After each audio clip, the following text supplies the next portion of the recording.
तो अगर हम बात करें नेपाल क्रिकेट टीम की तो भाई वो ऐतिहासिक जीत कर रहा है। अभी आप CWC लीग में देखे हो कि बैक टू बैक 2 जीत, भाई ये बहुत बड़ा बात है, बहुत उपलब्धि है नेपाल क्रिकेट के लिए।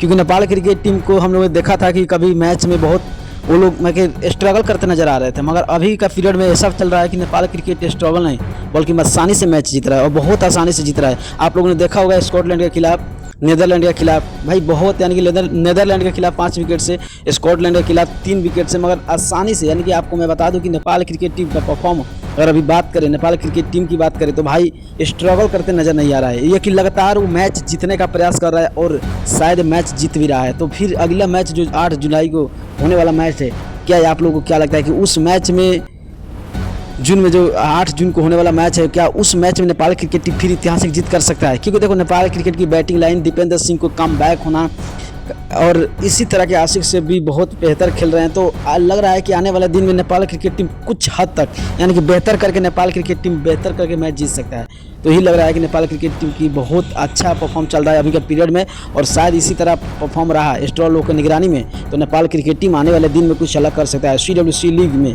कुछ टॉप में जा सकता है, पॉइंट टेबल में भी सुधार कर सकता है। तो आप लोगों को क्या लगता है कि नेपाल क्रिकेट टीम इसमें सक्षम होगा या नहीं? आप लोग कमेंट में अपना राय कमेंट कर दीजिएगा। नहीं हो तो चैनल को सब्सक्राइब करते हुए वीडियो को शेयर करके पेज को फॉलो कर दीजिएगा। ओके बाय, मिलता हूं नेक्स्ट वीडियो पे। वीडियो देखने के लिए धन्यवाद।